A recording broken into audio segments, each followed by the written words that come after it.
Hi, I'm Michelle Cordolfer from the Police Digital Security Center, and today I'm going to talk about how to keep your device and data secure from the moment you purchase a new device to when it's time to dispose of it.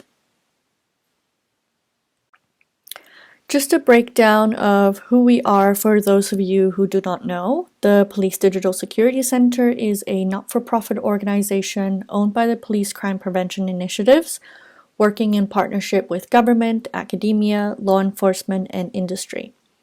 Our aim is to help businesses reduce their risk to cybercrime and fraud by changing the notion that cybersecurity has to be complicated.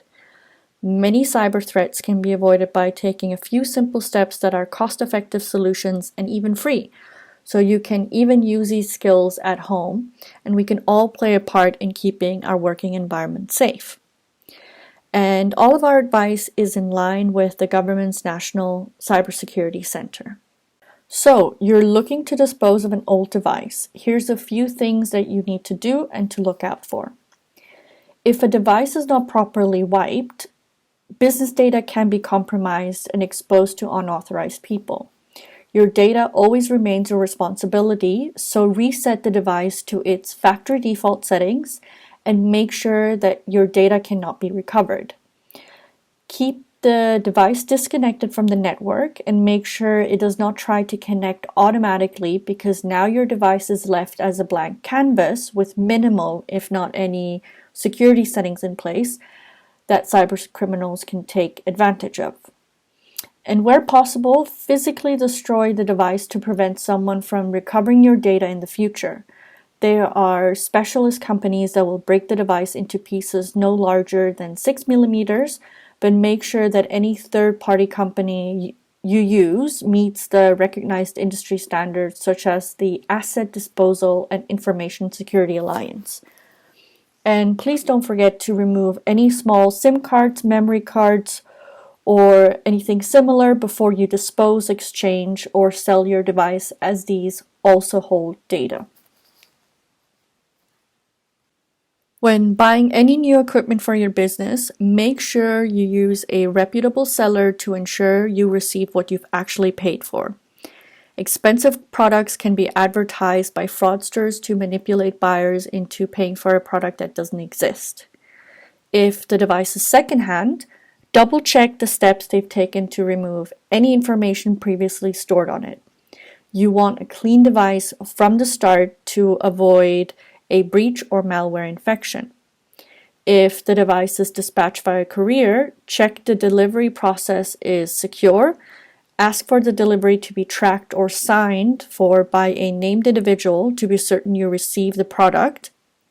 And if it's lost in the post or not dispatched by the seller at all, you have a record of it not being delivered. In the workplace, have an onboarding policy for all new devices to make sure they're set up securely and consistently before being assigned to a user. And likewise, when setting up a personal device, it's best to set it up with security from the start. As a minimum, here's a few things that you can do. Firstly, install Antivirus to detect and remove malicious software or malware as it's referred. We are all susceptible for falling for fraud, so Antivirus picks up the instances when we accidentally download malware onto the network. This, however, does not mean we should relax and be careless with our activities, but rather feel reassured that when we do fall victim to a scam, Antivirus is there to keep the device safe.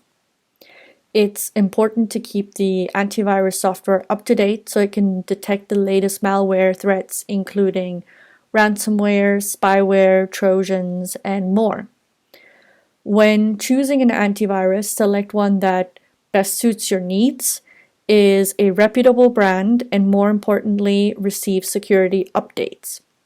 Many operating systems have built-in antivirus, which is acceptable to use and better than not having any protection at all. But as with anything, the more you invest into a product, the more you get out of it, and antivirus can offer many other useful security features, as you can see in this leaflet. Apple products are not immune from malware, so also install antivirus to protect your devices. Many antivirus products are compatible with Apple operating system. Then, enable a firewall to monitor connections and content traveling to and from the network. The firewall will block any malicious content and connections that are unauthorized. You can configure the firewall with many policies that suits your requirements, but this can get pretty technical, and I would recommend seeking specialist help from the provider you are using. But at the very least, make sure the firewall is actually switched on. Many operating systems have built-in firewalls, and you can see the steps here, for example, for Windows or Apple operating systems on how you can turn on your firewall. And another good thing to know is that antivirus products can also supply a firewall. Make sure you're buying a device that supports the latest operating system. Cybercriminals look for software flaws to gain unauthorized access to a device and store data. And manufacturers will fix any known flaws and distribute these fixes to the end user in the form of the updates that we get.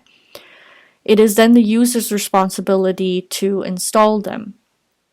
However, outdated operating systems are no longer supported with updates, leaving them with security flaws that will never be fixed and therefore making you more susceptible to cyber attacks.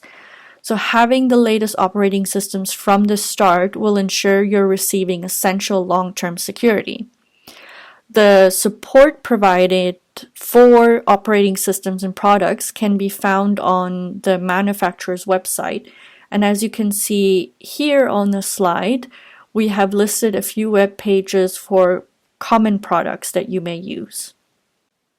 Another thing you can do is restrict removable media if the job role does not require removable media access. Although it's a useful storage tool, a removable device such as a USB, a hard drive, memory card, etc. can be used to steal files from a device or transfer malware onto the device. These ports can also be used by keyloggers. Hardware keyloggers spy on user activity and then sends the data back to the criminal. So all passwords, bank details, personal details, etc. typed into the keyboard is compromised. And you might be thinking that no one can get close enough to a device to commit such crime. But simply leaving the device unattended for a few moments provides the perfect opportunity for a passerby to tamper with it. And do you know every person who goes in and out of your building, like contractors, maintenance, security, etc.? Also, don't underestimate the insider threat. There may be a disgruntled employee who wants to steal data and leak it to the competitor. It's good to have trust in the workplace, but your employees will respect the need for you to protect your business data. So, if you or your employees do not need access to removable media, disable the ports to prevent unauthorized access. And there are ways of configuring these ports to only accept specific removable devices, which you are welcome to explore.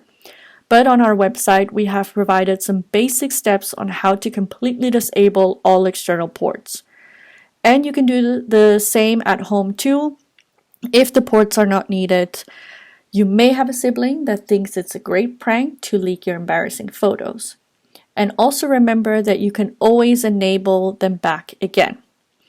In this leaflet, we have provided some do's and don'ts of using removable media. Think about tracking your assets. So activate tracking software to locate the device should it ever become lost or stolen, and keep tabs on your assets with an asset register. Always know the equipment that you own, know exactly where the device is located and with whom, all in real time and in one centralized place. It's great for managing onboarding procedures because you know the equipment available to distribute to a new user without spending money on new devices. And for offboarding, when an employee leaves, you can be more certain the device and the data stored on it has been returned to the business. And also think about creating an admin account that is only accessible by the administrator to protect user rights that have the ability to change the security and function of the device, and restrict user rights on a standard user account. This can be applied at home too. You can be the admin, but have a different user account and password. Cybercriminals will start off with the same access rights or privileges as a user account they hack. If this happens to be the administrator account, they can completely reconfigure the device, lock users out of their account, and anything more than the admin can do. So to minimize the chances of a cybercriminal having these abilities, never go online where you're more susceptible to falling victim to fraud. Only perform admin tasks from the administrator account. And this is where the standard user account comes in. It's for everyday tasks where you can browse the internet, check emails, connect on social media, etc., and accidentally make mistakes. Again, this does not mean that you should be complacent when it comes to fraud, but it minimizes the damage in the event of a cyber incident. Cybercriminals will always seek to reach admin level, and having fewer privileges on the standard user account will restrict them from gaining such access, and they will hopefully cause less damage. And as you can see here, we've put together some tips on how you can secure the admin account at work and at home. Remove unnecessary apps that are not relevant to the job role and pre-install apps for the new owner. Less apps means less software flaws for cybercriminals to exploit, and only allowing admins to download new software prevents a standard user from accidentally downloading fake, malicious apps or apps that are no longer supported with updates. We've made a list of reputable app stores that you can use to find new apps. Just keep in mind some malicious apps can find ways to bypass the requirements to be on the App Store, so do double check the authenticity of any application before you download it. And please make sure to password protect all of the new devices you have purchased. This can be with the password, PIN, fingerprint, or facial recognition. Should the device become lost or stolen, the device and the data stored on it is better protected from prying eyes. And the requirement to lock unattended devices should be included in a cybersecurity policy. And also change any default passwords that come with the device, as these are widely available online or is often admin. This applies to any smart device such as voice assistants, internet-connected appliances, interconnected children's toys, smart security systems, basically anything connected to the internet. Your router also comes with a default password that connects you to the admin settings, so make sure to change them all. Other important things to note is do not connect the device to the network until security is in place. Cybercriminals can take advantage of weaknesses in the software. Also think about nominating one person to complete the onboarding process, such as the administrator, because too many people helping with the initial setup process presents more opportunity for the device to be tampered with. And lastly, keep the manual of every device you own for when you need to securely dispose of it. This leaflet summarizes everything we've talked about today, and it is available on our website under the Advice Hub. And just to summarize some of the main points of today's presentation, when disposing of old equipment, wipe and reset the device so data cannot be recovered, and physically destroy the device if possible. For new equipment, make sure any new devices you are purchasing exists and are not part of a scam. And set up the device with security from the start.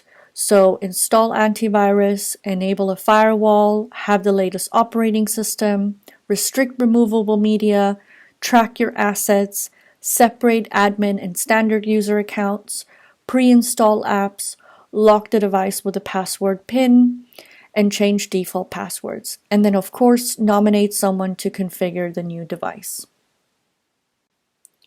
Our website at policedsc.com has free resources for you to use and share, including the infographics and leaflets seen in this presentation today.